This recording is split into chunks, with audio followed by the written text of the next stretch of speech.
안녕하십니까.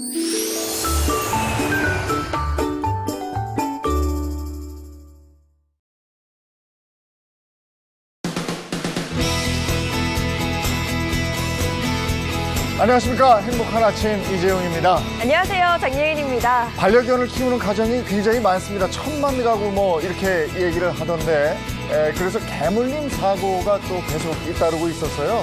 펫캣에 대한 생각 많이 하게 됩니다. 오늘 그 얘기 나누도록 하겠습니다. 네, 그리고 지난 3월이었죠. 개그우먼 박나래 씨가 본인이 직접 만든 수제 향초를 지인들에게 선물했다가 행정처분을 받는 일이 있기도 했습니다.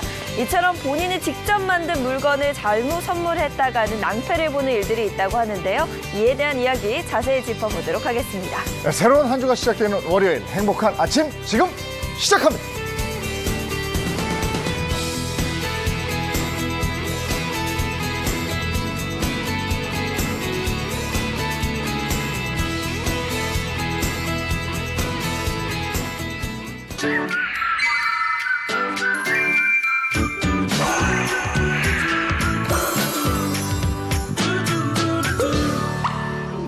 네, 오늘도 좋은 정보를 전해주실 곽지연 산림 전문가 그리고 개그맨 이정수 씨 모셨습니다. 안녕하세요. 안녕하세요. 어서 오세요. 네, 어서 오세요.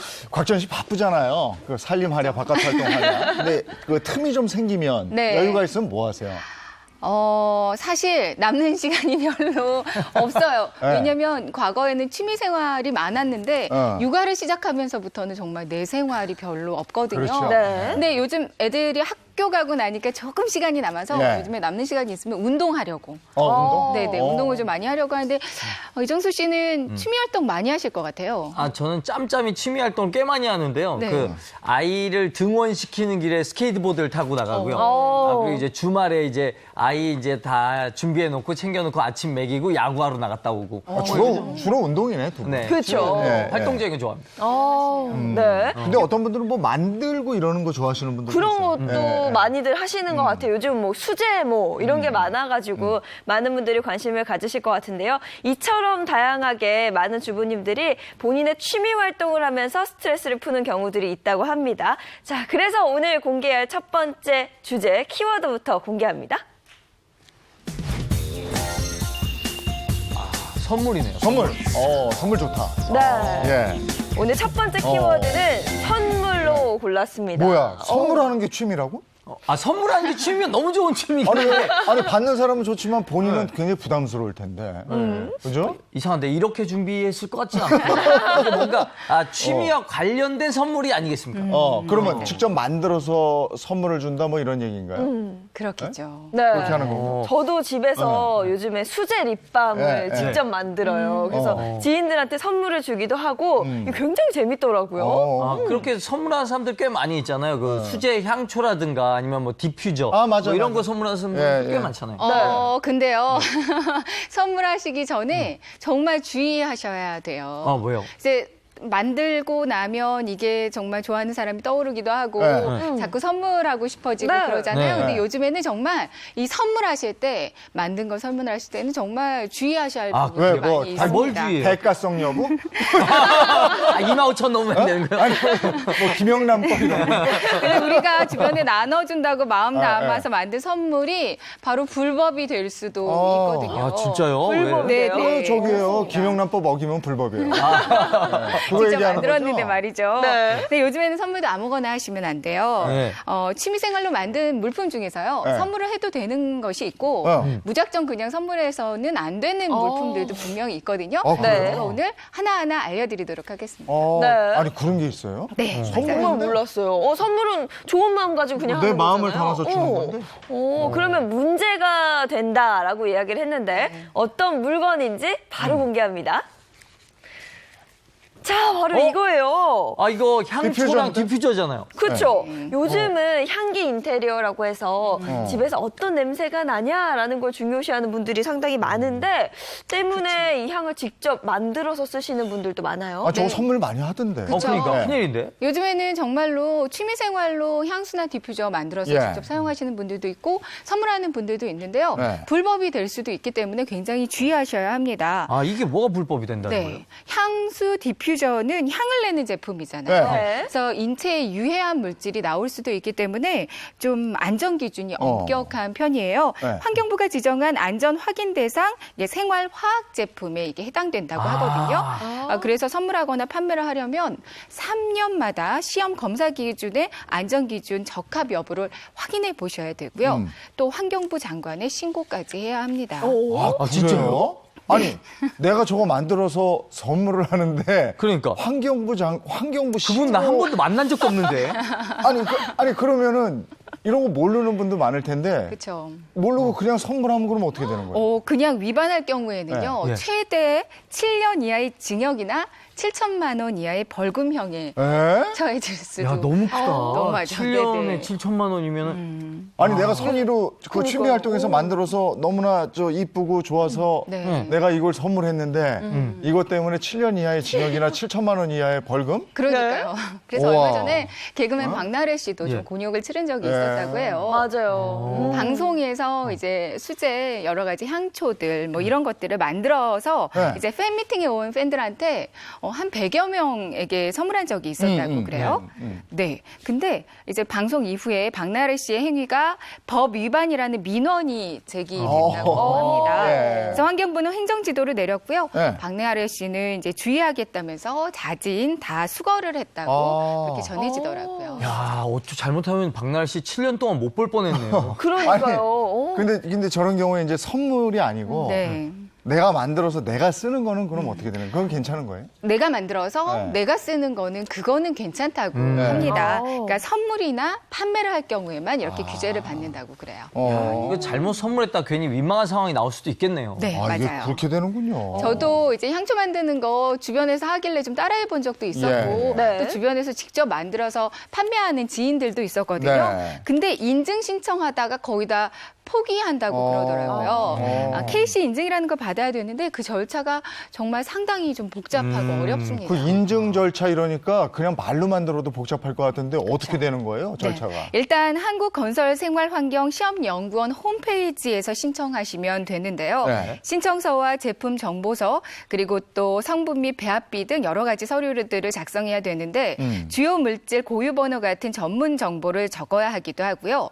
화학 물질이 들어갔는지에 대한 여부도 확인하셔야 합니다. 까다롭네. 야, 이거 너무 복잡해서 오히려 이 선물을 받으면 진짜 이거 귀한 선물이 될 수 있겠네요. 그러네요. 야, 진짜 이거 귀한. 이렇게 어려운 건데. 정말 복잡하죠. 예. 그냥 클래스에서 배우거나 인터넷 보면서 그냥 따라하신 분들이 예. 많아요. 네. 근데 일일이 다 성분을 확인하는 절차도 쉽지 않고요. 그리고 또 시험용 제품도 4개씩이나 만들어야 되기 때문에 이 부분도 굉장히 어려운 부분이라고 할 수가 네. 있겠죠. 그리고 수수료를 낸다고 하던데 수수료는 얼마나 내야 하나요? 네, 그러니까 포기했던 부분 중에 네. 하나도 그 수수료 부분도 굉장히 크거든요. 아, 그러니까 그래서 포기하셨구나.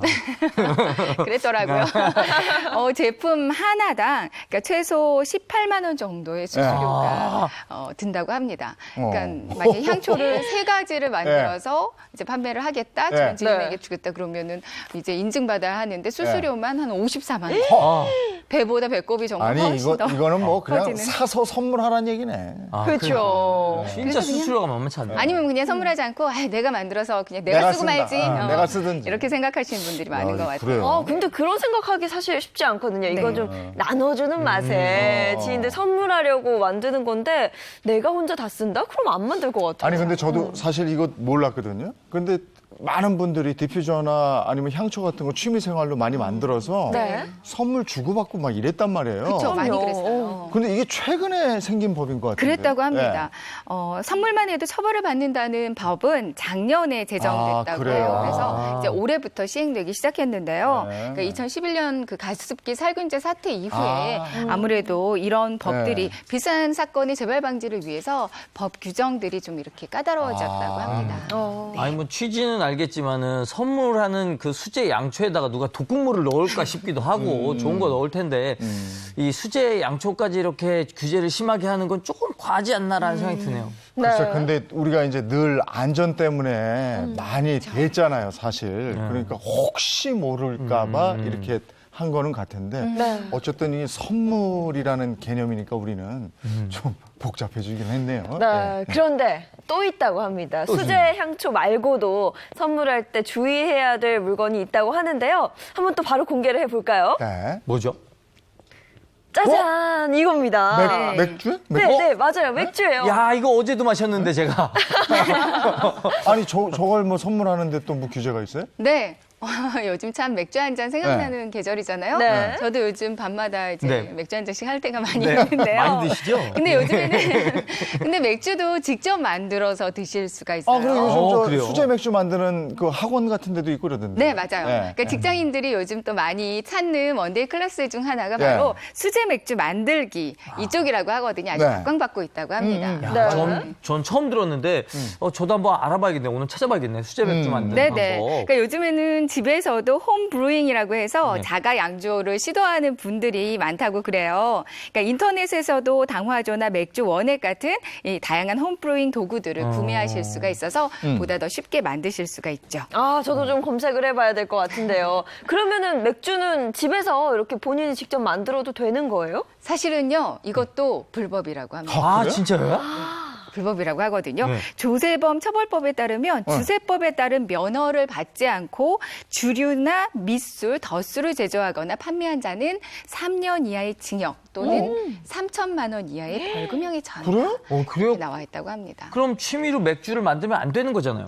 그러게요. 아니 근데 맥주 취미도 있고요. 막걸리도 담궈 먹어요. 막걸리 맞아요. 취미도 있어요. 특히 네. 해외에서는 막걸리 드시고 싶어 하시는 분들 그럼. 많아서 예. 직접 담가 드시기도 하고 예. 그러더라고요. 근데 예외가 있긴 해요. 예. 그러니까 판매 목적이 아니라 예. 이제 개인이 마시거나 지인들에게 선물하겠다 하는 목적으로 이제 술을 만드신다면 그거는 처벌되지 않는다고 합니다. 아, 그래도 조금은 다행이네요. 아, 향초는 선물도 안 되지만은 수제 맥주는 선물은 또 되는 거 아니에요? 네네. 아니 담금술 있잖아요. 예전에 매실주라든지 네. 더덕주라든지 그렇죠. 뭐 이런 거 집에서 담궈서 그걸 선물하기도 하고 그랬거든요.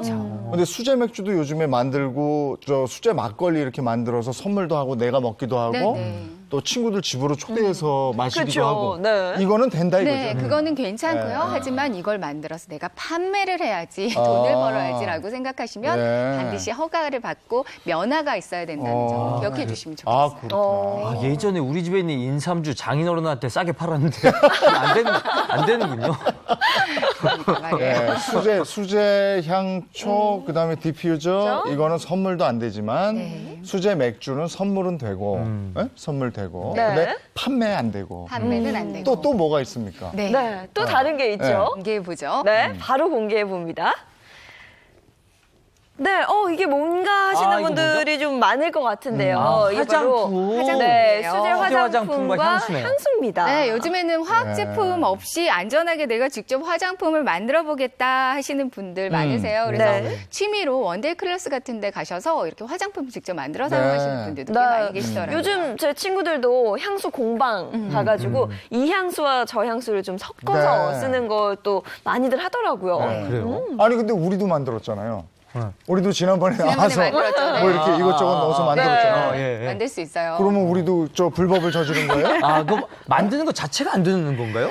근데요, 다행히도 수제 네. 화장품이나 뭐 향수나 이런 것들은 선물하셔도 괜찮고요. 아, 만들어 하셔도 선물 돼요? 네. 괜찮습니다. 네. 향수, 로션, 에센스 같은 화장품은 만들어서 본인이 직접 쓰셔도 되고요. 주변 지인들한테 이제 선물을 하셔도 되는데 역시 이것도 하지만 판매 목적으로는 만드실 때 좀 주의하셔야 할 것 같아요. 아, 그래요. 요즘에 SNS 같은 데서도 진짜 뭔가를 굉장히 많이 팔거든요. 맞아요. 거기서 팔 때도 SNS에서 팔 때도 허가를 다 받고 팔아야 된다는 말씀이시죠? 그러니까요. 그러니까 SNS나 블로그 운영하시는 분들 판매도 좀 쉽게 생각하시는 분들이 많으시던데요. 네. 근데 SNS상 무허가 영업 민원 신고도 증가하는 편인데 대부분은 이제 판매자가 잘 모르고 있어서 네.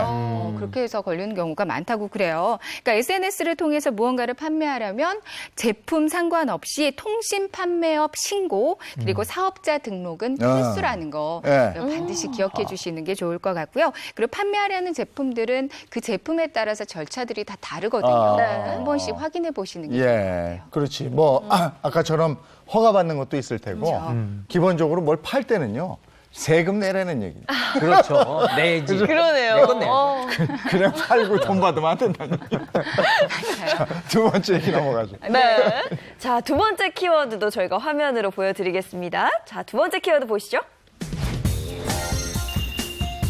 네, 두 번째 키워드는 식품 보관의 온도. 그래서 온도로 골라봤습니다. 자, 이거 중요하죠. 이제 기온이 점점 올라갈수록 이거 더 중요하죠. 네, 맞아요. 최근에 거의 뭐 갑자기 날씨가 아침 저녁으로 좀 다르긴 하지만 여름 날씨 같을 때가 있어요. 한낮엔 네, 맞아요. 그래요. 그래갖고 뭐 식품 보관 같은 거에 굉장히 신경이 많이 씁니다. 네, 이번 주도 기온이 꽤 많이 올라가더라고요. 네. 이럴 때는 이제 주부들이 비상이에요. 식품을 어떻게 보관해야 되나, 이제 온도가 올라가다 보니 쉽게 상할 수가 있거든요. 예. 그래서 어느 때보다도 이제 식품 보관하는데 좀 주의를 기울이셔야 할 것 같아요. 네. 그 식품 보관한 방법에 뒤에 이렇게 써 있잖아요. 네. 상온, 실온 이렇게 써 있는데 난 이것도 잘 이해가 안 되더라고요. 상온이면 그냥 아무 데나 그냥 두란 얘기인지 뭔지. 그렇죠. 어떻게 해야 되는 그러니까요. 건가요? 많은 분들이 상온 보관과 실온 보관이 같은 말 아니냐라고 네. 생각하시기도 해요. 상온은 실온보다 약간 위 온도 아닌가? 아, 그래서 상온. 아니면 하온이라고 적어야 된다고요? 하온, 중온, 상온. 아, 그렇군요. 보통은 네. 같은 말 아니야? 이렇게 그러게요. 생각하시는 분들이 네, 많으시긴 해요. 네. 근데 사실은 두 개가 같은 말은 아니고요. 다릅니다. 아, 그렇군요. 먼저 국어사전에서 뜻을 살펴보면요. 상온은 늘 일정한 온도, 1년 동안의 기온을 평균한 온도, 가열하거나 냉각하지 않은 자연 그대로의 기온, 보통 15도를 가리킨다. 이렇게 나와 있거든요. 네. 근데 실온은 방 안의 온도라고 나와 있어요. 아, 그래요? 방 안의 온도면 우리 집은 24도쯤 되는데. 높죠. 그럼 그 정도에 도 된단 말씀이죠. 근데 사전적인 의미는 이렇긴 한데요. 그 사전적 의미를 이해하기보다는 식품에 관한 기준과 규격을 정리해 놓은 식품 공전을 좀 확인해 보시는 게 네. 좋을 것 같아요. 식품 공전에는 어떻게 나와 있나요? 네, 식품 공전에는 상온은 영상 15도에서 25도까지를 네. 말하고요. 네. 실온은 1도부터 35도까지. 아, 그래요? 방 안의 기온이 24도시면 실온 보관 맞으시는 거죠. 35도까지. 실온이 이게 범위가 넓네요. 그러니까. 그렇죠. 훨씬 넓죠. 네. 이거 외에도 표준 온도는 20도고요. 그리고 네. 미온 같은 경우는 3, 40도 정도 되고 냉장 온도 기준은 0도에서 10도. 그리고 냉동, 그러니까 냉동고는 영하 18도 이하로 규정하고 있습니다. 아니, 미온이라는 게 생각보다 높은 온도네. 30도에서 40도네. 네네. 그러니까 미온수 생각하시면 되는데요. 수돗물 이렇게 딱 틀었을 때 어느 정도 적당한 기온, 네. 그 기온이 한 3, 40도 정도 되거든요. 그래서 예. 미온이다 이렇게 생각하시면 될 것 같아요. 냉동 보관이라고 적혀 있으면 영하 18도 이하로 네. 보관을 해라. 그렇죠, 라는 말씀이시죠? 맞습니다. 그러니까 식품을 안전하게 섭취하려면 포장지에 적힌 보관법을 일단 잘 읽어보시고요. 이제 보관 온도에 거기에 맞춰서 신경 써 주셔야 될 것 같아요. 네. 근데 저는 이제 웬만하면은 이제 음식물들 상할까봐 웬만하면 그냥 냉장고에 다 그냥 때려 넣거든요. 네. 문 닫아놓으면 거기서 이제 평생도 먹을 수 있을 것 같은 그런 뿌듯함이. 아니, 근데 평소에 냉장고에 보관하면 안 되는 음식들이 또 있잖아요. 네, 맞아요. 그 안전하게 섭취하려면요. 네. 아무래도 이제 뭐 냉장고가 만능이다, 다 냉장고에다 넣는다 그렇게 생각하시지 마시고요. 이제 냉장고에 보관해야 할 것들이 있고 또 보관하면 안 될 것들이 있습니다. 안 될 것들도 좀 기억을 해주시는 게 좋을 것 같은데요. 여러 가지 식품들 중에서 이제 안 되는 음식 먼저 토마토요. 네. 토마토는 안 돼요? 무조건 넣는데 나. 저도요. 시원하게 시원하게 드시는 거 먹으려고. 좋아하시잖아요. 근데 토마토는 후숙 과정이 일어나는 식품입니다. 예. 저온에서 냉장 보관할 경우에는 토마토의 숙성이 멈춰버리고요. 예. 세포막이 손상돼서 수분이 쉽게 사라지고 이제 토마토에 함유된 영양소들이 파괴될 수 있어요. 예. 그래서 토마토는 쟁반에 담아서 그냥 상온, 실온 정도의 온도에서 보관해서 이제 후숙을 조금 더 시켜서 맞아. 드시는 게 가장 맛있게 드시는 방법일 수 있겠어요. 그래야 또 토마토가 빨갛게 예쁘게 익어요. 네. 그렇군요. 네. 아니 저희는 토마토가 이상하게 냉장고에 있던 토마토들이 자꾸 쭈글쭈글해져가지고 탄력을 잃어가지고 네. 왜 그런가 했더니 그게 냉장고 때문이었다. 그러니까 토마토도 냉장고에 두면 시원하게는 드실 수 있지만 사실은 맛없어진다는 거 그렇게 생각하고요. 바나나. 바나나. 바나나죠. 바나나 그거 안 알죠. 되죠. 많은 네. 분들이 알 거예요. 그렇죠. 그러니까 냉장고 안에 들어가면 세포막이 손상되면서 이제 까맣게 변해버리면서 네, 정말 네. 맛없어지고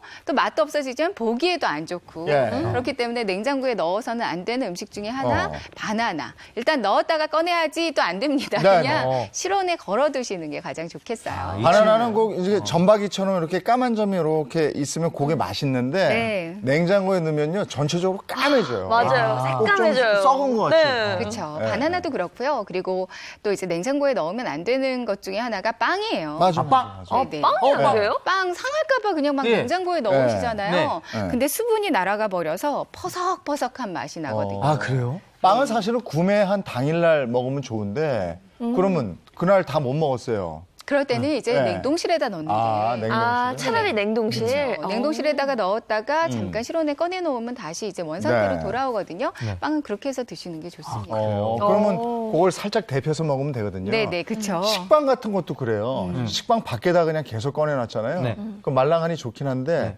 좀 더 오래 할 거면 냉동실에 넣었다가 토스터기나 네.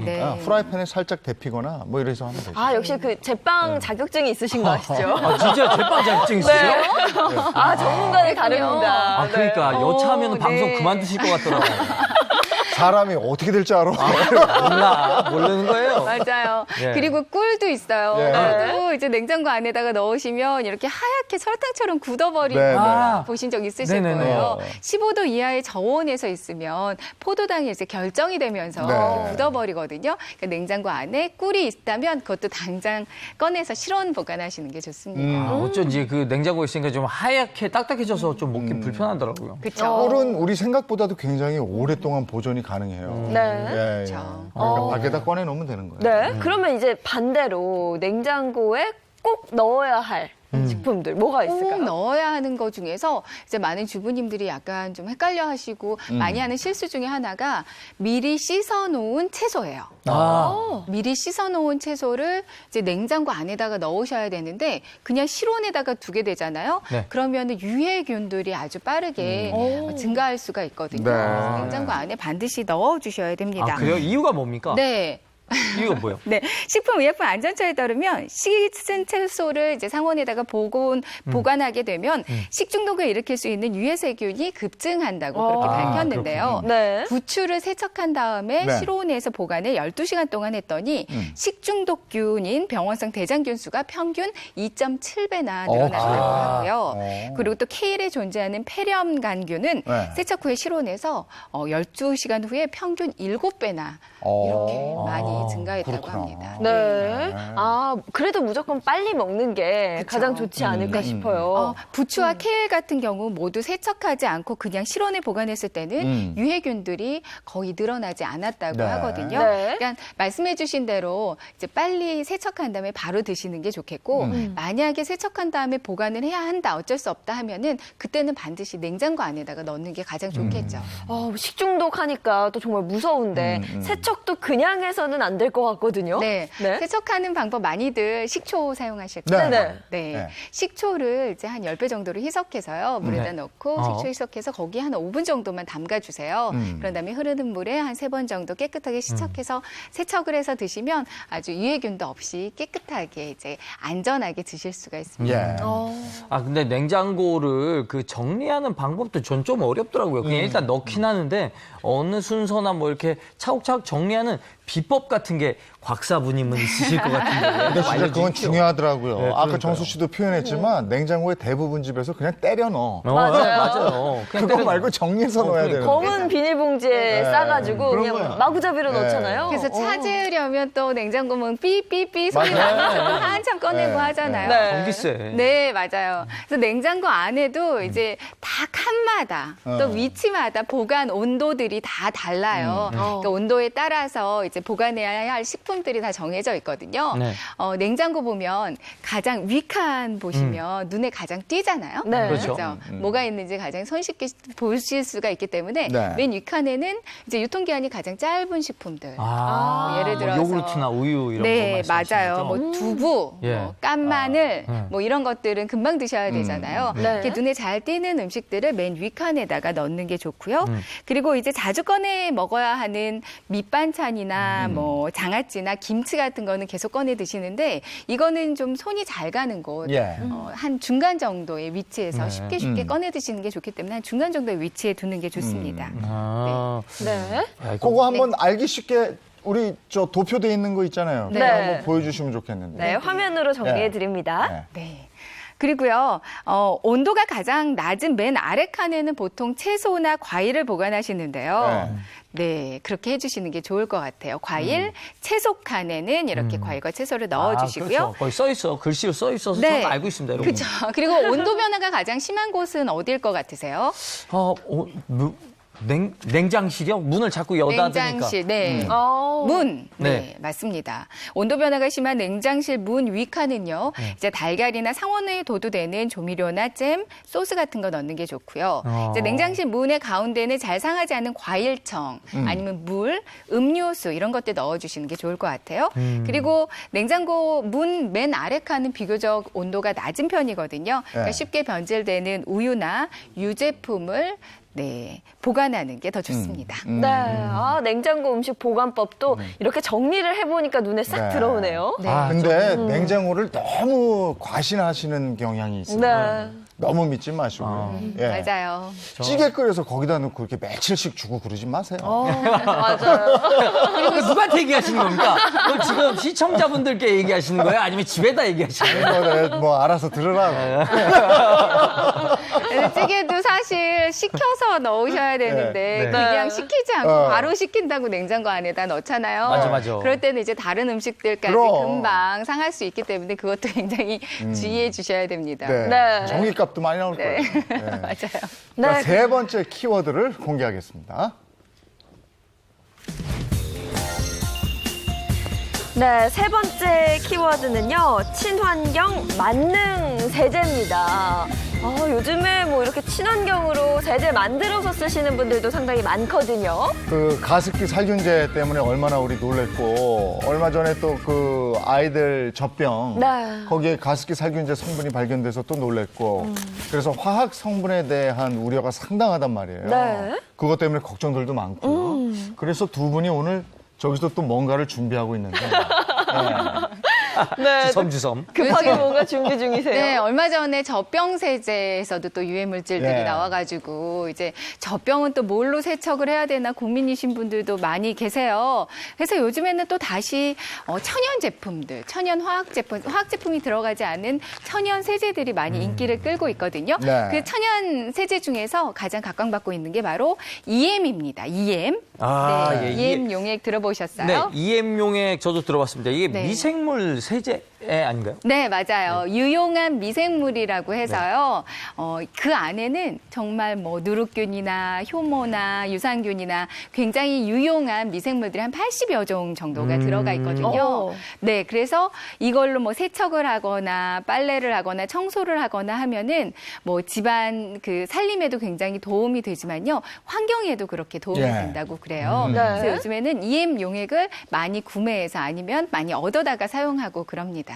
네. 구매를 하거나 얻어다 사용을 한다라고 얘기를 하셨는데 구매는 그럼 어디서 할 수 있어요? 구매하실 때는 그냥 마트에 가셔도 쉽게 사실 수 있고요. 인터넷 쇼핑으로도 쉽게 사실 수 있고요. 그리고 저희 동네는 남가자동인데 네. 남가자동은 수요일마다 주민센터에서 네. 나눠주거든요. 아, 그러면 진짜요? 이제 수요일마다 아침이 되면 이렇게 줄을 쭉 서 계세요. 오. 페트병 하나씩 들고 EM 용액 받으려고. 네, 아. 요즘에는 구청이나 주민센터에서 무료로 나눠주기도 해서 구하시는 데는 어렵지 않습니다. 네. 네. 곽사부님도 EM용액 없이는 살 수가 없다. 뭐 이런 얘기 하셨어요? 저도 뭐 EM 많이 하다. 그렇게 뭐 생각을 하고 그렇게 항상 EM 용액이 좀 떨어졌다 하면은 네, 불안해요? 그렇게 불안할 수가 없어요. 아, 그래서 새벽부터 나가가지고 동사무소 앞에 서 있고. 줄을 서신다고. 네, 엄마들끼리 이렇게 쫙 줄 서서 이제 받아가고 그러거든요. 그래서 항상 구비해 놓고 사용하는 물건 중에 하나가 바로 이 EM 용액인데요. 네. 그만큼 굉장히 좋은 점들이 아주 많아요. 네. 그러니까 저 같은 경우는 집에 그 거북이를 키우거든요. 아, 아이들이 거북이 좋아해서. 근데 거북이는 이렇게 키우다 보면은 정말 금방 이끼가 생기고 냄새도 나고 합니다. 예. 그러니까 EM 용액을 아주 많이 좀 희석을 해서 가끔씩 뿌려주면 아주 도움이 되고요. 네. 그리고 칫솔을 그 세균이 많잖아요. 네. 칫솔도 보관하실 때 잠깐 EM 용액에다 담가뒀다가 다시 말려서 사용하시면 좋고요. 네. 그리고 화분에도 종종 사용하고 있어요. 근데 예. 화분에 사용할 때는 화초가 좀 말라버릴 수가 있어서 네. 아주 많이 희석을 하셔야 합니다. 500대 1 정도로 아주 많이 희석한 다음에 살짝만 뿌려주시면 요즘에 화초에 자꾸 날파리들, 초파리들 생기고 네, 맞아요. 많아요. 네. 네, 뿌려주시면 이제 초파리, 날파리 생기지 않는데 도움이 많이 돼요. 쓰임이 많네. 그러니까요. 이렇게 쓰임이 많은데 저 뭐 이렇게 여러 가지 있지만 이 기름때도 혹시 제거가 가능할까요? 네. 설거지 하실 때, 그리고 젖병 세제 닦으실 때도 요즘에 또 EM도 많이 쓰시는데요. 특히나 좋을 때가, 기름때요. 우리 삼겹살 한 번만 구워 먹고 나면 이렇게 굳었어. 하얗게 굳어버리잖아요. 네. 그러니까 네. 이거 청소하기 어려워요. 그러니까 이거 빨리 구워 먹고 빨리 물에 담궈놔야지. 이거 누가 이게 그냥 놔뒀어. 아이고. 아유, 이게 그죠? 먹을 땐 좋은데 설거지하려 그러면 그렇죠. 정말 힘듭니다. 이게요, 빨리 닦으면 좋긴 하지만 얼른 아이들 따뜻한 삼겹살 주고 싶어서 가족들 네. 그러다 보면은 금방 잠깐만 하면 금방 이렇게 맞아요. 굳어요. 네. 네. 주부들이 게을러서 이렇게 굳어버리는 게 아니라요. 금방 굳거든요. 네. 이거 할 때도요, 이제 EM 용액 활용하시면 돼요. 아, 그래요? 기가 막히게 좋습니다. 야, 네. 또 어떻게 뭐 비율 네, 같은 게 있습니까? 알려드릴게요. 일단은 EM 용액만 사용하셔도 괜찮은데요. EM 용액에다가 밀가루를 또 같이 사용하시면 밀가루. 네, 밀가루는 일단 기름때 제거하는데 밀가루도 굉장히 효과가 좋거든요. 네. 네. 근데 밀가루는 좀 유통기한 지나거나 아니면은 요리하고 좀 남은 밀가루들이 있을 거예요. 네. 그런 밀가루도 활용하시면 좋습니다. 오. 이게 EM 용액이고요. EM 용액과 네. 밀가루를 적당히 섞어주세요. 네.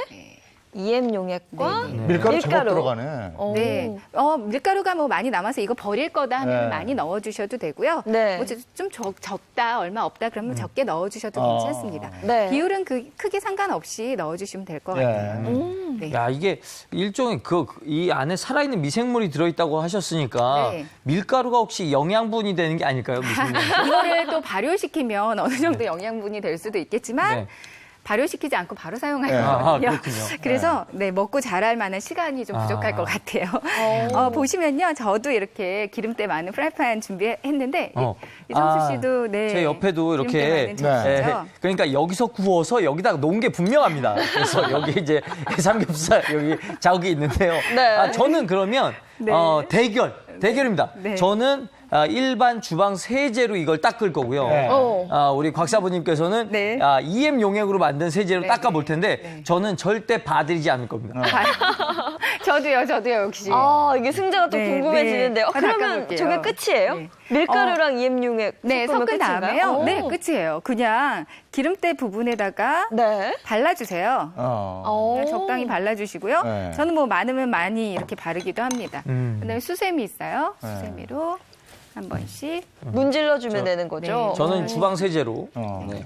저 밀가루가 기름때를 흡수하기도 하겠어요. 보니까 밀가루 넣는 이유가 그런 것 같아. 기름때를 잡으려고. 예전에는 저 일반 그 삼겹살집 업소에 가면 네. 네. 소주 있잖아요. 어. 그 저 손님들이 먹다 남긴 소주들이 있거든. 그거를 상에다 부어서 기름때 닦기도 하거든요. 맞아요. 아직도 그러시는 네, 집들 네, 많아요. 네. 그것도 가능하죠. 근데 네. EM 발효액에다가 저렇게 밀가루를 넣는 것은 기름을 싹 잡아줄 수 있을 것 같아요. 됐습니다. 전 벌써 끝났어요. 벌써 아직 안 됐어요? 끝났어요. 아니요, 저도 끝났죠. 네. 사실은 기름때는 제가 더 심하긴 했었는데 네. 저도 금방 했습니다. 왠지 겉으로 보기에는 일반 주방 세제가 거품도 좀 있고 우리한테 좀 익숙하잖아요. 좀 더 뽀득뽀득하지 않을까 싶은데. 이거 사실은 네. 뜨거운 물로 이렇게 쫙 하면서 씻어야 되는데 우리 이거까지는 준비 안 되나 봐요. 아니 그리고 접시에 기름때가 있던 거하고 프라이팬에 기름 이거 부은 건데. 다르죠. 네, 맞아요. 맞아요. 됐습니다. 아니 보기에는 깨끗해요. 네네. 정수 씨 것도. 네, 저는 됐습니다. 네. 근데 또 우리가 맞아. 이제 그 헹구는 물이 하나 더 있었으면 좋겠는데, 그죠? 네, 그렇습니다.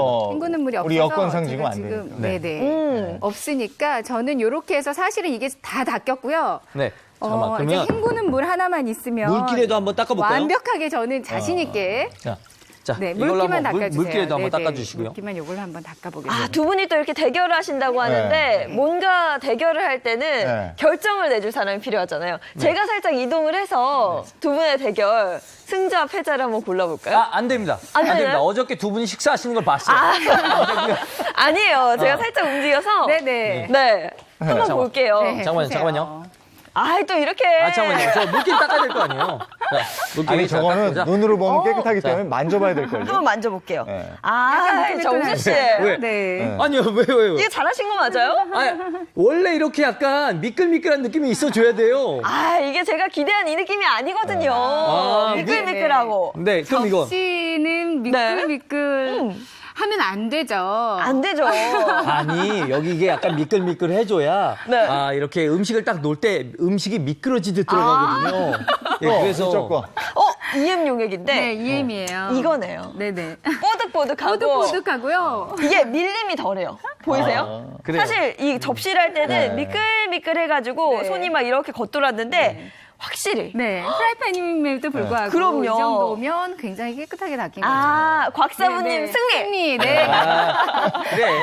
이럴 줄 알았어. 둘이 밥을 먹더라니까. 예.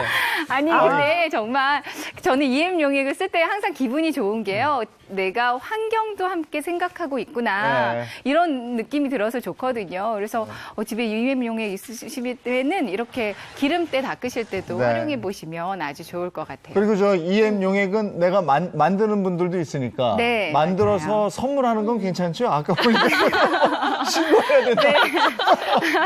뭐 네, 알아야 주민센터- 되니까 요즘에. 네, 맞아요. 네. 주민센터에서 막 나눠주기도 하니까요. 그리고 선물하면 좋을 아까 것 보니까 EM 용액을 화초에다 뿌려서 뭐 초파리 같은 것도 날린다 이랬으니까 네. 네. 벌레 퇴치에도 이게 활용이 되는 모양이에요. 네, 그렇습니다. 이게 저만 따라하시면 요즘 이제 벌레 막 등장하기 시작하는데 벌레도 쉽게 퇴치하실 수가 있거든요. 네. 그래서 벌레 퇴치하는 방법, EM 용액으로 퇴치하는 방법도 함께 이제 알려드릴까 예. 하는데요. 네. 집에 벌레도 좀 많이 보이지 않으세요? 아니 이제 이제는 많이 점점 보여요. 더 점점 더 네. 나가도 그렇고. 네, 뭐 이제 그리고 음식물 쓰레기통에도 조금씩 네. 보이기 시작하고 화초들에도 보이고요. 이럴 때 이제 요즘에는 벌레를 어떻게 없애야 되나 고민들이 좀 많으실 텐데요. 그럴 때 EM 용액을 활용하시면 됩니다. 이정수 EM 씨께서 용액을 벌레들이 이렇게 싫어해요? 준비를 가져왔습니다. 해주셨는데요. 네, 우리가 저 뭐야 지금 이게 저 개미예요? 몇 마리가 나왔네요. 네. 개미예요. 네. 개미 이렇게 벌레 오. 집에서도 개미가 아니, 저거 어디서 잡아왔어요? 하거든요. 이 앞에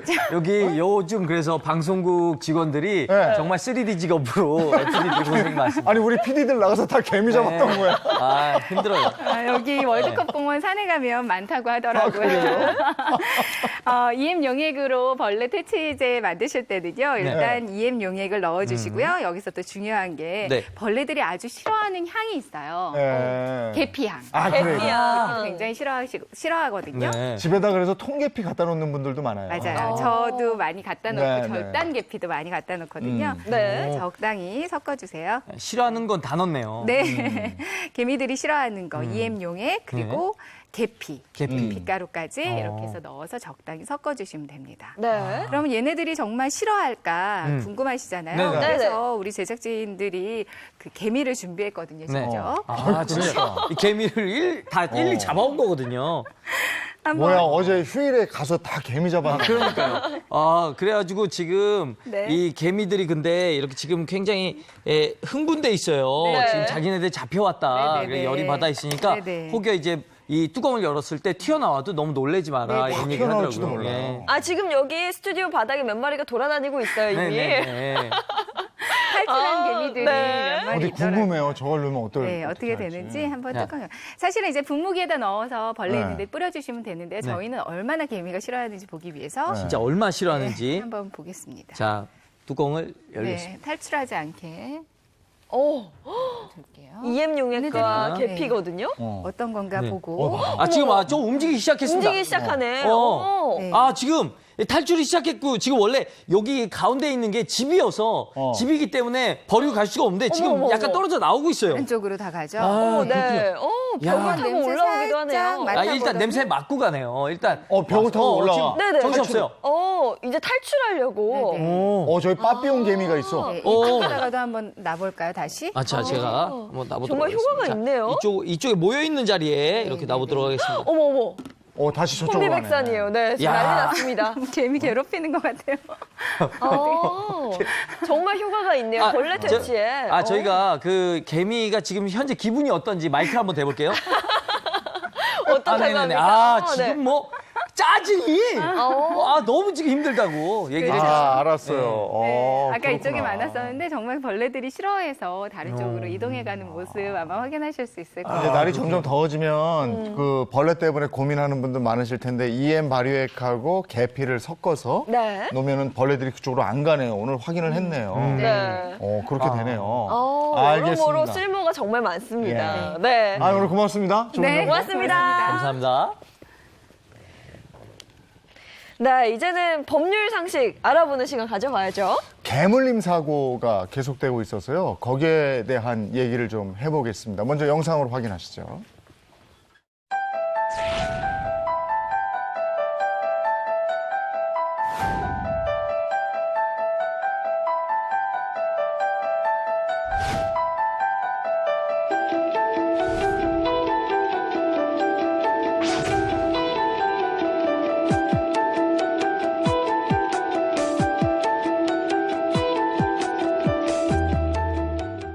네, 지금 화면 보셨습니다만은 반려견 키우는 분들이 점점 늘어나면서 반려견 관련해서 사고가 또 잇따르고 있습니다. 네, 그중 하나가 개물림 사고일 텐데요. 이와 관련해서 자세한 이야기 나눠주실 오수진 변호사 소개합니다. 안녕하세요. 어서 오세요. 안녕하세요. 네, 안녕하세요. 소방청 조사 결과를 제가 가져왔는데 최근 3년간 개물림 사고로 병원에 이송된 환자가 7,000명에 가깝다. 그러니까 매년 2,000명 이상이 개물림으로 치료를 받고 있다. 이런 얘기입니다. 굉장히 많아요. 이 개물림 사고가 굉장히 많은데요. 이게 견주분의 이제 패티켓이 부족한 경우도 있고 개의 성격을 잘 모르고 이렇게 함부로 다가갔다가 물리는 경우도 꽤 많고요. 네. 그래서 서로 좀 주의를 해야 될 것 같습니다. 그렇습니다. 최근에도 개물림 사고가 있었는데요. 어떤 사고였는지 저희가 꽁트로 준비를 해봤습니다. 영상 함께 하시죠. 와, 되게 크다. 이건 무슨 종이에요? 이건 올드 잉글리시 십독이라는 종이에요. 그렇구나. 난 큰 개는 좀 무섭던데. 안 물죠? 우리 개는 절대 안 물어요. 절대 안 물어요. 진짜. 아니, 이렇게 대형견을 끌고 나올 땐 입에 입마개를 해야 되는 게 패티켓 아닌가요? 진짜. 저렇게 예. 말 끝나기가 무섭게 물렸습니다. 저희가 꽁투로 꾸며봤는데 예인 씨도 반려견 키우지 않나요? 저도 키우죠. 그렇죠. 네. 뭐 큰 거예요, 조그만 거예요? 저는 작은 거. 푸들 아주 소형견이라서 아주 작은데 그런 작은 강아지도 무서워하시는 분들이 있을 때 저는 깜짝 놀라거든요. 근데 저게 우리가 꽁투로 엮어본 건데 실제 상황은 어떤 거였죠? 실제 상황은 더 심각했는데요. 네. 지난 11일에 부산에 있었던 한 아파트에서 발생한 사고입니다. 그 승강기 앞에서 견주가 데리고 있던 올드 잉글리시 십독이 네. 그 한 남성의 30대 후반 좋아요. 남성의 주요 부위를 물었어요. 아이고. 그래서 결국에는 그 급히 병원으로 옮겨서 네. 봉합을 해야 되는 어허. 그런 수술을 받게 됐고요. 그나마 다행히 생명에는 지장이 없었다고 합니다. 그래요? 네. 저는 상황을 재현하면서 저게 인형이었으니까 망정이지. 아이고. 나가면서 바로 저렇게 됐어요. 네. 근데 그 잉글리시 십독이라는 개가 맹견은 아닌 것 같아도 대형견인데 입마개를 해야 되는 거 아닙니까? 예, 입마개를 해야 되는 그 견은 지금 동물보호법상의 맹견으로 규정이 되어 있어요. 네. 예, 도사견을 비롯해서 총 5종과 그 잡종의 견이 규정이 네. 되어 있는데요. 네. 한번 구체적으로 살펴보면 동물보호법상 아메리칸 핏불 테리어, 그리고 아메리칸 스테퍼드셔 테리어, 네. 스테퍼드셔 불 테리어, 로트바일러와 그 각 잡종의 개가 맹견으로 규정이 되어 있고요. 예. 그리고 원령 3개월 이상의 맹견은 외출할 때 반드시 목줄뿐만 아니라 입마개를 반드시 착용해야 합니다. 그렇군요. 예. 그래요? 위반하면 어떤 처벌을 받습니까? 위반하면 300만 원 이하의 과태료가 부과가 되는데 네. 1회 위반 적발 시에는 100만 원, 2회 위반 적발 시에는 200만 원, 그리고 3회 이상부터는 300만 원의 이제 과태료가 부과되게 됩니다. 근데 방금 영상을 통해서 봤던 올드 잉글리시 십독은 맹견으로 구분이 되어 있지 않은 종이거든요. 그러면은 입마개를 착용하지 않아도 되는 거 아닌가요? 근데 제가 알기로는 이게 맹견이 아니라 그래도 네. 지금 몸 길이가 95cm고 몸무게가 한 45kg 된다 그러는데 이런 거는 맹견에 들어가지 않는다 그래도 분류가 안 됐어도 입마개를 해야 되는 거 아닙니까?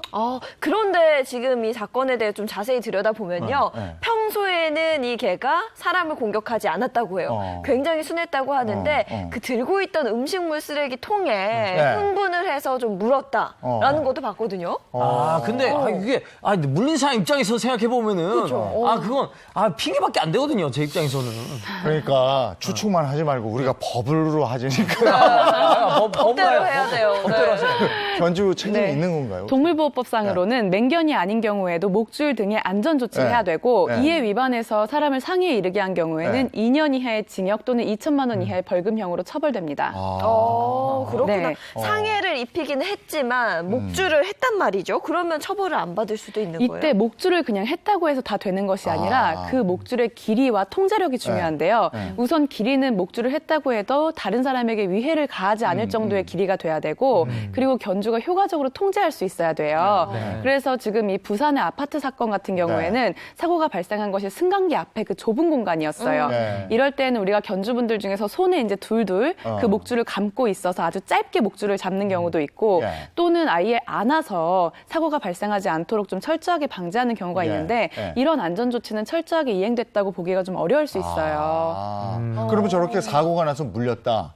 그러면 그 견주한테 치료비 보상을 받을 수 있는 건가요? 예, 일단은 피해자로서는 발생한 손해, 그러니까 일단은 치료비하고 약제비가 될 수 있죠. 네. 이것에 대해서 손해배상 청구할 수가 있고, 그리고 그 사고가 발생하지 않았었더라면 얻을 수 있었던 어떤 소득이 있을 수 있어요. 만약에 뭐 통원 치료인 경우도 있을 수 있겠지만 입원 치료를 받거나 수술을 받거나 이랬을 때 그 일실 수입에 대한 것도 청구할 수가 있고, 그리고 위자료 청구도 인정하고 있습니다. 이를테면 뭐예요? 방송하러 나와야 되는데 네. 내가 물려서 못 나왔어. 그렇죠. 그럼 방송을 얼마 동안 빠져야 되니까 네. 거기에 대한 것도 청구할 수가 있다 이런 그 거예요. 부분도 있을 수 있고 또 개한테 물리는 사고의 경우에는 정신적인 트라우마도 생길 수 있기 때문에 네. 정신적인 고통에 대한 위자료도 인정하고 있습니다. 지금 뭔가 이재용 선배님 뭔가 빅 플랜을 짜고 계신 것 같아요. 안 나오시려고 그러시나요? 근데 만약에 이제 견주가 그냥 안면 싹 몰수하고서는 난 치료비를 줄 수 없다 이렇게 회피하면 어떻게 됩니까? 그러니까 최근에는 원래는 형법상 과실치상으로 처벌하는 경우가 많았는데 이제는 동물보호법상으로 상해가 발생한 경우에는 2년 이하의 징역 또는 2천만 원 이하의 벌금형으로 처벌하기 때문에 개에 물리면 바로 경찰에 신고하시는 경우가 많아요. 그러면 보통은 이 과정에서 이제 피해자에게 치료비하고 위자료를 이제 지급을 하고 피해자는 수사기관에 처벌을 원하지 않는다. 아니면 앞으로 사고 방지를 철저히 해주고 처벌을 완화해달라라고 얘기해서 조정되는 경우들이 많습니다. 합의로. 그런데 그렇게 해서 조정이 안 된 경우에는 민사상 손해배상 청구를 제기해서 앞서 말씀드렸던 것처럼 직접 손해로서의 치료비, 약제비, 그리고 간접 손해로서 일실 수입, 그리고 정신적 고통에 대한 위자료까지도 청구하실 수 있습니다. 요즘 이제 반려동물이 많이 있기 때문에 이제 반려동물을 뜻하는 펫과 그 에티켓이 합쳐서 패티켓이라는 말 쓰거든요. 그러면 개 주인 입장에서 지켜야 하는 패티켓은 뭐가 있을까요? 예, 계속 말씀드리고 있는데요. 동물보호법상으로 명시가 되어 있어요. 반려견을 동반해서 외출할 때에는 그 반려견의 종류와 상관없이 목줄을 착용을 해야 되고요. 그 목줄의 길이는 다른 사람에게 위해를 끼치지 않는 범위 내의 길이로 통제할 수 있어야 합니다. 그리고 원령 3개월 이상인 맹견에 대해서는 반드시 입마개도 착용해야 하고 그러기가 어려운 경우에는 이제 이동 장치 를 마련해야 되는데 그 이동 장치는 탈출을 방지할 수 있는 조치가 되어 있어야 합니다. 그러면 그 패티켓을 지키지 않고 위반을 했을 때는 또 어떤 처벌을 받게 되나요? 예, 뭐 사람이 상해에 이르거나 큰 사고가 발생하지 않더라도 그러한 목줄이라든지 입마개 등을 착용하지 않은 것만으로도 과태료가 부과되는데요. 맹견의 경우에는 300만 원 이하의 과태료, 그리고 맹견이 아닌 경우에는 50만 원 이하인데 적발 횟수에 따라서 이제 맹견이 아닌 경우에 1회 적발 시에는 20만 원, 2회 적발 시에는 30만 원, 그리고 3회 이상부터는 50만 원의 과태료가 부과됩니다. 참고해야겠습니다. 이거 여차하면 잘못하면 돈도 크게 내겠네요. 예, 게다가 이제 이런 그 견주가 이런 책임을 이행하지 않고 있을 때 신고하면 포상금도 지급되는 제도가 있어요. 네. 포상금이요? 네. 부상금이 얼마입니까? 네, 사실은 이건 포상금을 주는 것이 목적이 아니라 예. 이런 사고를 방지하는 데 목적이 있기 때문에 네. 포상금의 범위는 실제 부과되는 과태료의 20% 이내이고요. 예. 그리고 동일한 그런 신고자에 대해서는 1년에 20회까지만 아. 그 포상금 지급이 가능합니다. 네. 이거 또 계속 신고하는 사람들이 있거든요. 돈 벌기 위해서. 그래서 20회 제한도 있군요. 참고하겠습니다. 자, 그러면 지금까지는 견주의 의무와 책임 위주로 해서 알아봤는데, 근데 이제 개 물리는 사람의 경우에 개한테 뭐 이렇게 이를테면 그런 거예요. 긴 막대기 같은 걸로 이렇게 한단 말이에요. 치거나. 그러니까 물린 사람의 책임이 있을 수도 있어요. 네. 네. 글쎄, 그걸 책임이라고 표현해야 되는지 모르겠는데, 하여간 그런 경우도 있거든요. 그래서 저희가 그걸 일단은 꽁트로 한번 꾸며봤습니다. 어디서 개소리가 나는 거야? 이게구나. 그래. 아유, 귀엽게 생겼네. 야, 이거. 귀여워. 아유, 진짜. 어머, 남의 집에서 지금 뭐 하는 거예요? 얘가 물었단 말이에요. 당연히 낯선 사람이 들어와서 갑자기 만지면 놀라서 물죠. 아무리 그래도 남의 집 개를 이렇게 때리는 사람 정말 잘못된 거 아닌가요? 이거는 뭐- 저 정당방인데요, 저는. 아니 이거는 남의 집에 들어간 거예요. 그죠? 네. 남의 집에 들어가서 그 개를 만지다가 물렸단 말이에요. 야, 이건 실제로 어떤 일입니까? 실제로는 아예 그 다른 사람의 집이었어요. 네. 근데 거기서 개를 키우고 있었는데 개를 만지려고 무단으로 집에 들어간 겁니다. 그러니까 이제 개가 물었어요. 네. 그러고 나니까 이 남성이 개를 강목으로 때리고 그 옆에서 조카가 이제 이걸 말리려고 했는데 그 조카까지도 뺨으로 때린 그런 사건이었습니다. 야, 이건 큰데? 이거는 제가 애견인으로서 참을 수가 없습니다. 강목으로 때렸다. 그리고 조카까지. 처벌은 어떻게 됐나요? 일단은 지금 견주의 처벌을 논하기에 앞서서 남의 집에 들어갔잖아요. 네. 이거는 무단 주거침입죄입니다. 그렇죠. 그리고 또 강목으로 이제 개를 때린 부분도 동물 학대에 해당할 여지가 있고 조카의 뺨을 때렸다. 이거는 형법상 폭행죄입니다.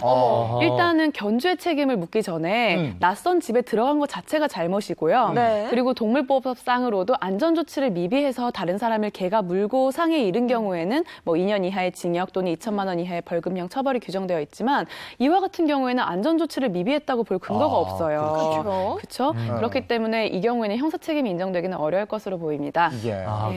뭐 제가 연기는 했지만은 뭔가 그래도 이게 넘어가면 안 되는 선을 넘어가곤 했지만 어쨌든 개에 물렸잖아요. 물린 것에 대해서 뭐 손해배상을 요구할 수 있습니까? 네, 어쨌든 개에 물렸다. 이 부분이 중요한데 민사상으로는 고의가 아니라 과실인 경우에도 손해배상을 해야 되는 경우가 있습니다. 네. 하지만 손해 그 범위가 무한히 인정되는 것이 아니라 각자의 책임 부분, 특히 이 사건에서는 왜 남의 집에 들어갑니까? 이렇게 그렇죠. 사고를 유발한 과실이 상당 부분 인정되기 때문에 손해배상도 굉장히 제한이 될 수가 있고 사실 손해배상을 청구하기에 앞서서 이 낯선 집에 들어간 것으로 인해서 주거침입죄 등으로 혹시라도 뭐 절도라든지 이런 의혹이 있었다고 한다면 또 절도 미수가 인정될 수도 네, 있거든요. 네, 네. 객관적인 경우에는 예. 이 사례를 말씀드리는 건 아니고 그렇기 때문에 이 들어간 남성에 대해서도 손해배상 책임을 할 수가 예. 있습니다. 예. 네. 그렇기 때문에 뭐 구체적으로 민사상 손해배상 책임을 얼마 받을 수 있다 이렇게 말씀드릴 수 있는 사안은 아닙니다. 그렇군요. 아까는 그 주인, 견주의 패티켓을 들어봤는데 그러면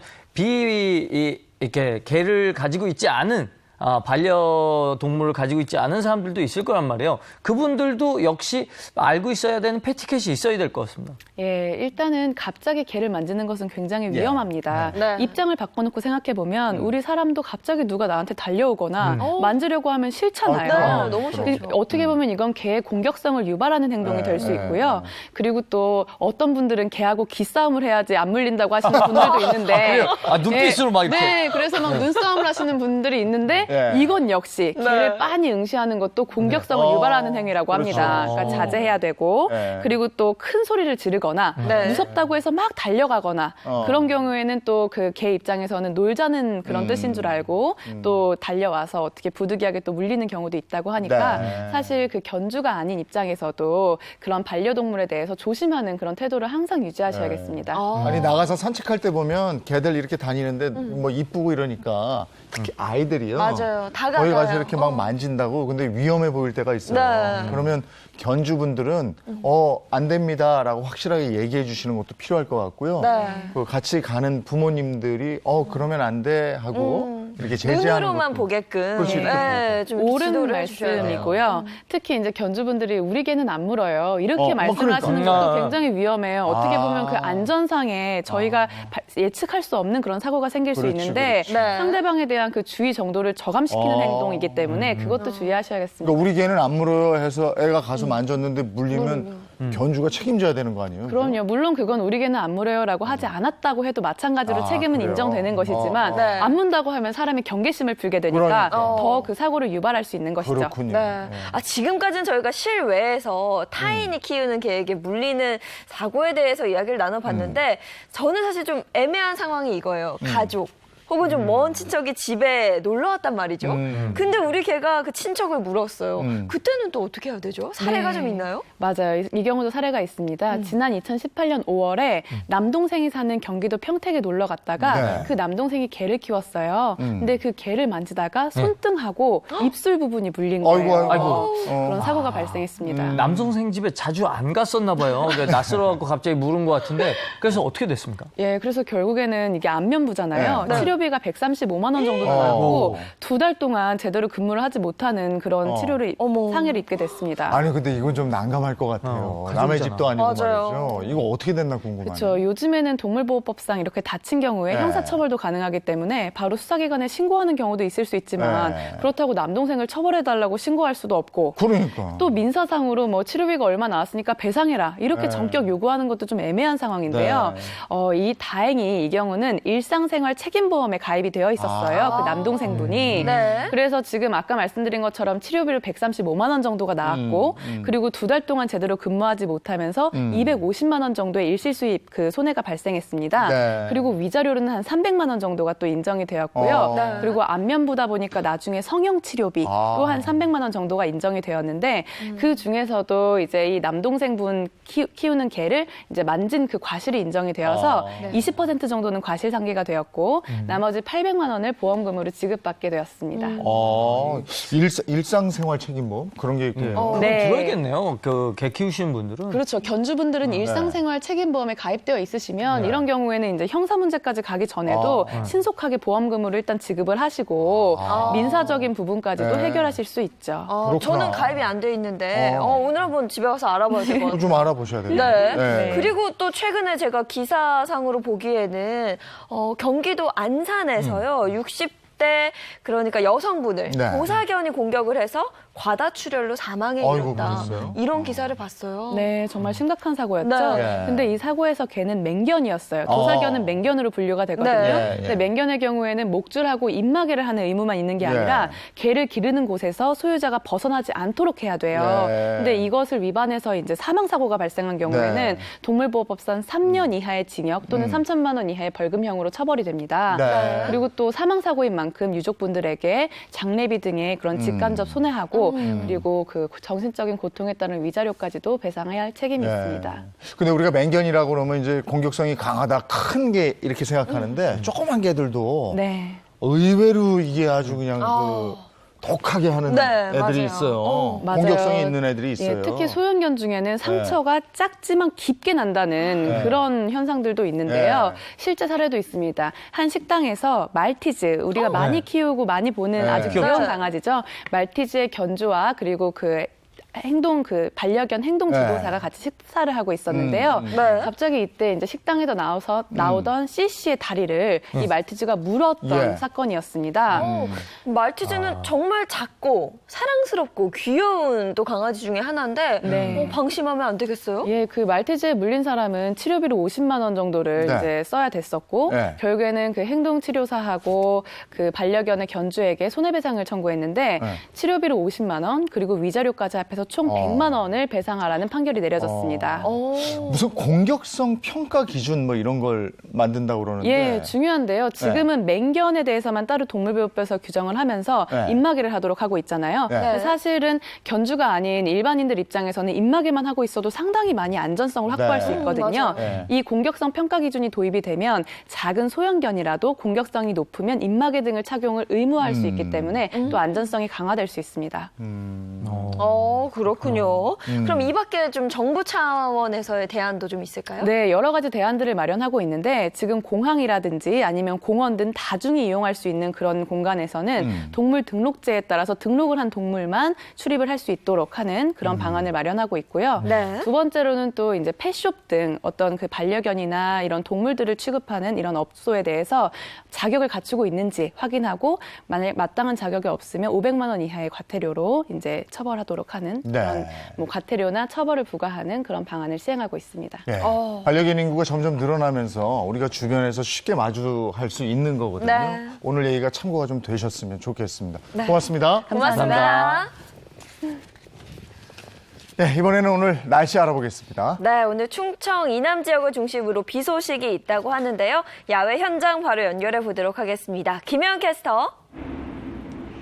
네, 한 주의 시작이자 4월의 마지막 월요일 함께하고 있습니다. 이 따스한 봄볕아래 힘차게 출발하면 좋으련만 오늘 맑은 하늘을 기대하긴 어렵겠습니다. 전국이 대체로 흐린 가운데 충청 이남 지역은 비가 내리니까요. 이들 지역에 계신 분들은 잊지 말고 우산 챙기시기 바랍니다. 이미 새벽 제주에서 시작된 비는 현재 전남과 경남에 내리고 있습니다. 앞으로 낮 동안에 그 밖에 남부지방과 충청, 강원 남부로 확대되겠고요. 이 비는 오후 6시쯤 강원 남부지방부터 그치기 시작해서 오늘 자정이면 대부분 그치겠습니다. 앞으로 제주와 영남 해안 그리고 영남 해안, 전남 남해안에 10에서 40mm로 많은 양이 내리겠고요. 호남과 영남 내륙은 5에서 20mm, 강원 남부와 충청은 5mm 안팎이 되겠습니다. 강한 바람도 함께 동반되기 때문에 강풍에 주의가 필요합니다. 남해안과 제주에 초속 10m 안팎의 강풍이 불겠고요. 그 외 남부지방에도 초속 4에서 9m에 달하는 바람이 불 수 있습니다. 주변에 날아갈 만한 위험한 물건은 없는지 보다 꼼꼼히 살피시기 바랍니다. 현재 기온 서울 11도로 평년 수준을 조금 웃돌고 있습니다. 낮 기온은 서울, 춘천 19도로 중북부 지역은 포근하겠지만 비가 내리는 충청 이남 지역은 구름이 볕을 가리면서 기온이 크게 오르지 못하겠습니다. 대전, 광주 14도, 부산 15도 등 서늘하겠습니다. 내일 서울이 23도까지 오르는 등 서쪽 지역을 중심으로 20도 안팎까지 올라 초여름만큼 덥겠고요. 모레 오후에는 중부를 시작으로 일부 남부 지역에 비가 내리겠습니다. 내리는 동안 영남 내륙은 돌풍과 벼락을 동반하며 요란하게 내리겠고요. 일부 지역은 우박이 떨어질 가능성도 있습니다. 이후 주 후반까지 맑은 날씨가 예상됩니다. 비 내리는 지역은 내일 아침까지 과시거리가 짧아지는 곳이 많으니까요. 조심히 감속 운전하시기 바랍니다. 또 변덕스러운 날씨에 감기 걸리지 않도록 건강 잘 챙기시기 바랍니다. 그럼 이번 주도 행복한 한 주 보내세요. 지금까지 상암동 DDMC에서 날씨였습니다. 네, 이번 주는 또 달이 바뀌는 주죠. 4월에서 5월로 넘어가는 그런 주입니다. 한 주 힘내십시오. 네, 오늘도 좋은 하루 보내시고요. 저희는 내일 아침 8시 더욱 신선하고 재미있는 내용으로 돌아올게요. 행복한 아침, 행복한 하루 되십시오. 고맙습니다. 고맙습니다.